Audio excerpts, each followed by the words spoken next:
93,000 Pakistani soldiers.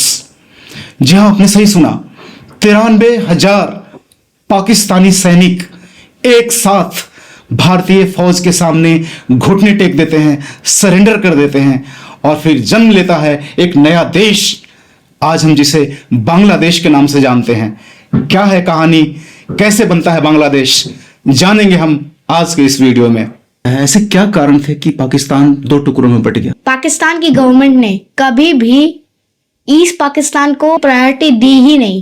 East Pakistan है, वो कमाता तो 62% था, लेकिन उस पर खर्च होता था ओनली 25%। उर्दू को ऑफिशियल लैंग्वेज पे नाम पे थोप दिया। बंगालीज पे या फिर ईस्ट पाकिस्तानीज पे बहुत ज्यादा कल्चरल रेसिज्म होता था, जैसे कि तुम लोग छोटे हो, काले हो, बॉडी शेमिंग समझ लो। भले ही ईस्ट पाकिस्तान ज्यादा कैपेबल था, लेकिन priority west Pakistan. General Yahya Khan ने इलेक्शन तो करवाए, लेकिन उस इलेक्शन में क्या हुआ कि मेजॉरिटी अवामी लीग के पास आ गई। अच्छा। लेकिन उसको वेस्ट पाकिस्तान में एक भी सीट नहीं मिली। उस समय की वो पार्टी जिसने सबसे ज्यादा सीट ली थी वेस्ट पाकिस्तान में, उसको इस पाकिस्तान में सीट नहीं मिली। शेख मुजीबुर रहमान, उनको अरेस्ट कर लिया। बंगाल में लोग भड़क गए होंगे तब तो। हाँ, इसके खिलाफ प्रोटेस्ट होने लग गए होंगे। लेकिन ये आग पहले से ही लग चुकी थी, इसको वाइल्ड फायर में कन्वर्ट किया। ऑपरेशन सर्चलाइट, जो कि 25 मार्च 1971 में हुई थी, और ये इस तरीके का ऑपरेशन था कि इसमें 30 लाख लोगों को मार दिया गया। अच्छा, तब के पाकिस्तान का जो बंगाल पार्ट था, वहां के 30 लाख लोगों को। 30 लाख लोगों को, वो भी इनोसेंट थे वो लोग, उनका कोई दोष नहीं था, उन्होंने कोई गुनाह नहीं किया था। 1 करोड़ लोग बांग्लादेश से भागकर इंडिया आ गए।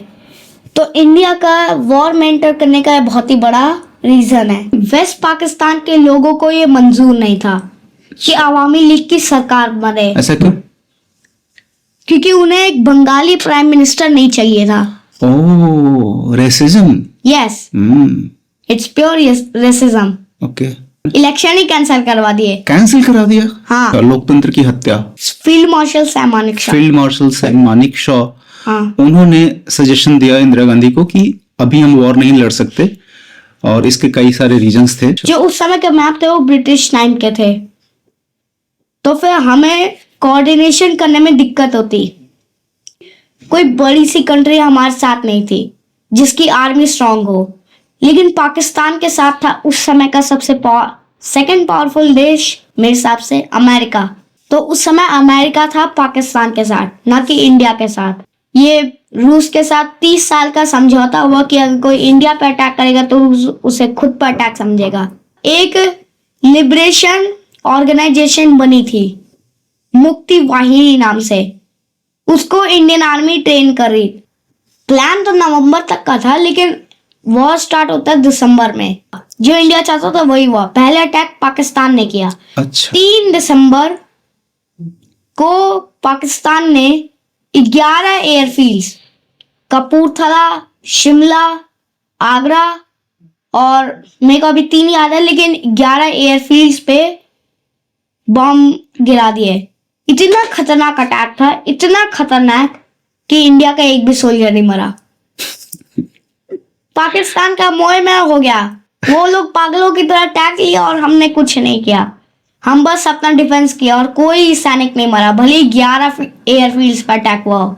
एक ट्रैश मिशन था, इसका नाम भी ऑपरेशन चेंगिस खान था। 3 दिसंबर की रात ही में ही पूरे लोंगेवाला पे अटैक कर दिया। तो रात में पहले तो 3 ओरिजिनल लैंडमाइन लगाए, 3 ओरिजिनल, फिर पीछे टिफिन लगा दिए फूड के, ताकि वो पाकिस्तानी सोल्जर्स को लगे कि ये भी लैंडमाइन है। हाँ। 120 जवान के सामने 2800 जवान आ गए टैंक लेकर के। हाँ। तो मेजर कुलदीप सिंह चांदपुरी की यहाँ पर दाद देनी होगी, उनका हिम्मत और जो इनकी स्ट्रेटेजी थी कि 120 मिलकर 2800 को भगा दिए। मेजर कुलदीप सिंह चांदपुरी को बस एयरफोर्स का वेट करना था। ये मतलब कि पूरे 6 घंटे लगा दिए इन पाकिस्तानियों ने। वो ऐसे फूड को लैंडमाइन समझ के, फूड के टिफिन को लैंडमाइन समझ के इन्होंने 6 घंटे लगा दिए उनको यहाँ से वहां ले जाने में। इंजीनियर डर डर के ले जा रहे हैं कि ये भागो, ये लैंडमाइन है। फिर उसके बाद नेवी बोली कि आर्मी ने धोया, एयरफोर्स ने धोया, हम क्या हाथ पे हाथ धरे बैठे रहेंगे। फिर बोल दिया धाबा कराची बंदरगाह पे अच्छा 5 दिसंबर को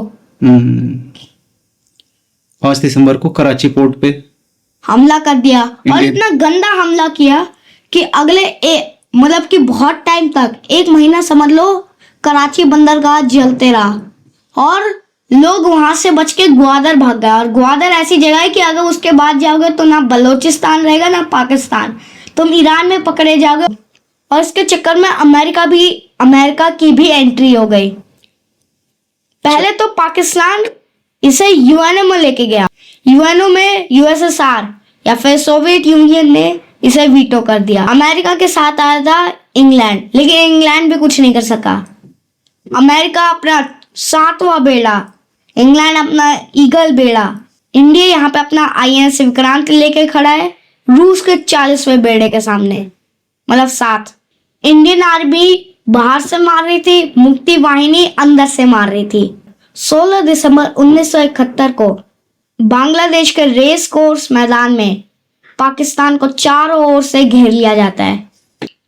93,000 सोल्जर पाकिस्तान के इंडिया के सोल्जर्स के सामने सरेंडर करते हैं और ये वर्ल्ड वॉर 2 के बाद सबसे बड़ा सरेंडर है। विराट, जिस तरह से अमेरिका और इंग्लैंड पाकिस्तान के साइड से आ गए थे लड़ने और इधर से रशिया भी आ गया था इंडिया के साइड से, तो ये कुछ वर्ल्ड वॉर जैसा सिचुएशन नहीं बन रहा था कि इतने सारे अलायंस बन रहे थे वर्ल्ड लेवल के और वर्ल्ड लेवल के सुपर पावर्स उस समय आमने सामने आ गए थे। लेकिन एक्चुअली दिक्कत ये हुई कि रूस ने वहां पे ये सब रोक कर सिचुएशन को ही खत्म कर दिया। और फिर 16 दिसंबर 1971 को 93,000 सोल्जर सरेंडर करता है और यहीं से ही हमारा ये वीडियो खत्म होता है। अगर आपको अच्छा लगे तो फिर लाइक शेयर सब्सक्राइब जरूर करना। मैं आपसे दोनों तरफ से रिक्वेस्ट कर रहा हूँ, दोनों हाथ से। बाय।